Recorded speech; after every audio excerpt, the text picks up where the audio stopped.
함께 읽게 된 본문은 에스라 1장에서 3장까지의 내용이 되겠습니다. 시대적 배경은 다 잘 아실 텐데요. 유다가 이제 바벨론에 여러 차례에 의해서 침략을 당하고 결국 망하게 되죠. 세 차례에 걸쳐서 그렇게 진행되었던 그 멸망이 다시 하나님이 말씀하신 때가 되었을 때 세 차례에 걸쳐서 다시 귀환하게 됩니다. 세 번에 걸쳐서 포로로 잡혀갔고 세 번에 걸쳐서 돌아오죠. 그래서 그것이 이제 오늘 에스라에서부터 시작되어 기록되는데요. 1차 다시 돌아오는 그 기왕 공동체의 지도자는 우리가 잘 아는 것처럼 스룹바벨이라는 사람이 주요적인 역할을 합니다. 그리고 그 뒤에 에스라, 그리고 그 뒤에 느헤미야, 이렇게 해서 무너진 그 예루살렘이 하나씩 회복해져가는 그런 이야기들이 오늘 에스라부터 느헤미야까지 해서 이제 진행이 될 것입니다. 오늘 1장을 보시게 되면 에스라가 이제 시작될 때 바사왕 고레스 원년이라는 말로 역사적인 배경이 시작되고 있습니다. 바사는 페르시아죠.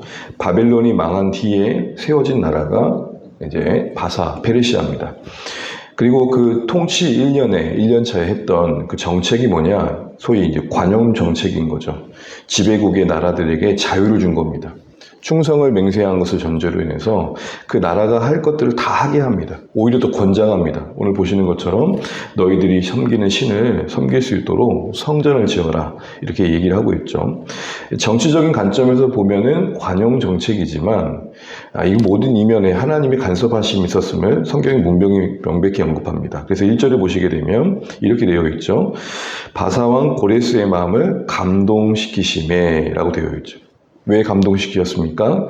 여호와께서 에레미야 입을 통해 하신 말씀을 이루려고. 예레미야 29장에 보게 되면 너희가 지금 잡혀가지만 70년 뒤에 돌아올 것이다 라는 것이죠. 바로 이 시점이 딱 70년입니다. 언제부터 언제까지가 70년이라는 여러 이론이 있지만 처음 잡혀갈 때가 605년이고요. 이 바사왕 원년 때가 536년입니다. 그 사이가 70년인 거고, 또 하나 보는 관점은 이때 586년 그 마지막으로 잡혀간 586년, 그때 성전이 무너질 때죠. 그리고 다시 성전이 세워지는 516년, 요 사이를 70년으로 보기도 합니다. 어떤 기간을 보든지 간에 어쨌든 하나님의 말씀대로 이스라엘이 돌아온 겁니다. 근데 이 하나님의 감동하심을 따라 사람들이 이제 세워져 가는 이야기들이 2장의 명단으로 소개되고 있고, 그리고 참 다양한 사람들이 함께하고 있음을 보게 되고요. 3장에서 보게 되면 이제 여호와의 성전이 예배와 함께 건축되어지는 이야기가 이제 기록되어 있습니다. 여러 이야기겠지만 오늘 함께 이제 보고 싶은 것은 이 에스라에 기록된 시점에 사람들의 질문이 있었습니다. 그래서 다른 것이 아니라 여전히 우리는 하나님의 백성인가라는 겁니다. 왜냐하면 이스라엘 역사는 이미 끝났고 국가적으로 보면 포로로 잡혀온 상황입니다. 뭐 하나 다시 새로운 꿈을 꿀 수 없었던, 어떻게 보면 암담한 상황이죠. 그런데 갑자기 왕이 바뀌고 나라가 바뀌더니 예루살렘으로 돌아가라, 성전을 지어라, 그러니 대체 이게 무슨 일인가 했을 것입니다. 그러나 말씀을 알고 있던 사람들, 그리고 역사를 알고 있었던 사람들은 이게 하나님 뜻 안에 이루어진 것을 인식했을 것입니다. 그러면서 함께하는 모든 이스라엘 백성들 입장에서는 여전히 우리는 이스라엘인가, 이 사실을 확인할 필요가 있었던 겁니다. 여기에 대한 응답으로 하나님은 에스라의 이하의 내용 속에서 두 가지를 확인시켜 주십니다. 하나는 여전히 하나님의 은혜가 너희 가운데 있다. 너무 중요한 사실입니다. 여전히 하나님 너희들을 붙들고 계셨다. 포로로 잡혀있는 그들의 입장에서는 상황만을 두면 하나님 어떻게 우리 하나님이시지라는 생각을 할 수 있는 그들에게, 아니, 하나님은 보고 계셨고 알고 계셨고 함께하고 계셨다. 두 번째로 그의 질문에 대한 답은 뭐냐면 그들 안에서 찾게 하십니다. 여전히 너희들이 하나님의 백성인가에 대한 질문의 답은 너희들이 이제 보여야 될 때라는 것입니다. 그래서 성전을 짓고 그에 합당한 예배를 드리고 삶을 통해 보여줘라. 그래서 이런 두 가지 측면에서 오늘 내내 이 질문에 답하는 내용들을 우리가 보게 될 것입니다. 특별히 여전히 하나님의 은혜가 너희 가운데 있는가를 확인해라 라고 하는 측면에 여러 이야기들이 있는데, 말씀하신 것처럼 에레미야 입을 통해 하신 말씀대로 이루어진 겁니다. 얼마나 큰 감동입니까? 이 사실에 하나님의 감동을 받은 자들이 일어납니다. 5절을 보시게 되면 이에 유다와 베냐민 족장들과 제사장들과 레위 사람들과 그 마음이 하나님께 감동을 받고 올라가서 모두가 반응한 게 아니라는 것이죠. 네, 그렇습니다. 오늘날도 마찬가지로 하나님의 은혜가 없는 게 아니라 하나님의 은혜를 은혜로 받을 줄 아는 겸손한 심령이 그 은혜를 누리는 것이고 그 은혜의 이끄심을 따라 그 역사에 참여하는 것이죠. 저는 조한의 교회 공동체가 이 에스라의 말씀에 임한 그 은혜대로 하나님의 감동을 받은 무리들이 되었으면 좋겠습니다. 함께하고 있지만 하나님의 감동이 우리 가운데 있지 않으면 하나 될 수가 없는 것이죠. 한 방향으로 갈 수가 없는 것이죠.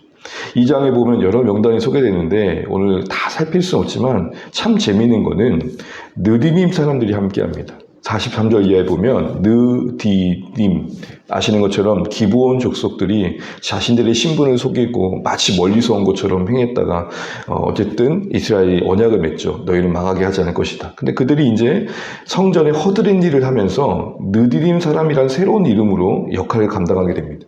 근데 생각을 해보십시오. 우리 조상들은 내내 성전에 허드렛 일을 한 사람들이에요. 다시 어쨌든 잡혀왔어요. 그런데 다시 돌아가서 성전을 지으면 그 일을 해야 돼요. 여러분 가겠습니까? 어차피 돌아가면 그 일을 해야 되는데. 그런데 그 느디님 사람들의 후회 가운데서도 사람들이 함께합니다. 우리는 느낄 수 없는 그 성전을 두고 느꼈던 어떤 감동과 은혜가 감사가 있었던 것이죠. 비록 하는 일들은 별거 아니지만 야 우리가 하나님 섬기는 일에 이런 일에 참여하고 있구나라는 지파를 뛰어넘는 혈통을 뛰어넘는 그 어떤 은혜가 있었던 것입니다. 한 가지만 더 보면 3장 8절 한번 보실까요? 이건 말씀만 보고 마치겠습니다. 3장 8절 같이 한번 읽어보겠습니다.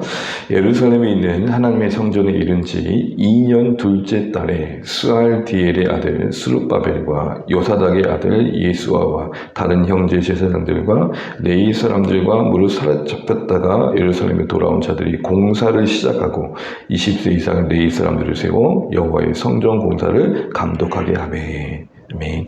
이제 돌아온 이들이 그 성전을 세워야 할 터에서 앞에 보면 예배를 먼저 드리고 모든 일의 시작에 하나님께 예배 드린 거죠. 그리고 나서 이제 2년 둘째 달이 된 그때에 본격적으로 착공식을 하게 된 겁니다. 그런데 그 시점이 언제냐? 2월이에요. 2년 둘째 달이에요. 여러분 솔로몬의 성전이 언제 지어진 줄 아세요? 솔로몬 통치 4년 둘째 달이에요. 우연과 같은 이런 일치들 속에 하나님은 하나씩 그들과 함께 하시는 흔적들을 남겨놓고 계시는 거죠. 사랑하는 주안의 가족 여러분, 우리는 에스라를 통해서 내내 확인하게 될 것입니다. 그들이 포로로 잡혀갔었던 게 맞지만 하나님은 그 모든 상황을 주관하고 계셨고 여전히 이스라엘로 만드시기 위한 여정을 포기하신 적이 없다라는 것. 오늘도 우리의 삶에 이런 하나님의 은혜가 여전히 함께하고 있다는 사실들을 확인하시는 하루가 되시면 좋겠습니다. 어떤 모습이든지 어떤 상황이든지 하나님 나와 함께 하시는구나. 이걸 깨닫지 않으면 이런 감동이 없으면 이 퍽퍽한 생활 속에 어떻게 우리가 하나님의 인도하심을 따라 살겠습니까? 특별히 이 포로로 잡혀간 이들의 입장에서는 뭐 좋다고 그 고생길을 가요. 오늘날은 KTX라도 타죠. 그런데 이 바벨론에서 예루살렘까지 돌아온 여정이 보통 거리가 아니란 말입니다. 뒤도 보시겠지만 강도의 위협도 있었고 오는 길에 여러 상황들이 어려움을 겪을 수 있었는데 어떤 마음이었는지 그 어려운 고생길에 함께하고 성전을 재건하고 이스라엘을 회복하는 이들의 마음을 들어주는 자들이 있습니다. 그런 것 같습니다. 아무리 힘들어도요 하나님을 위해 일어난 이들이 있습니다. 그런 은혜가 우리에게 또 주안의 교회 가운데 있기를 바랍니다. 또 우리 각자에게는 정말 하나님이 여전히 나와 함께 하시는 은혜의 흔적들을 여러 모양으로 확인할 수 있는 우리의 매일의 삶이 되시는 말씀이 되시면 좋겠고 오늘도 그런 하루가 되시기를 간절히 축복합니다. 기도하겠습니다.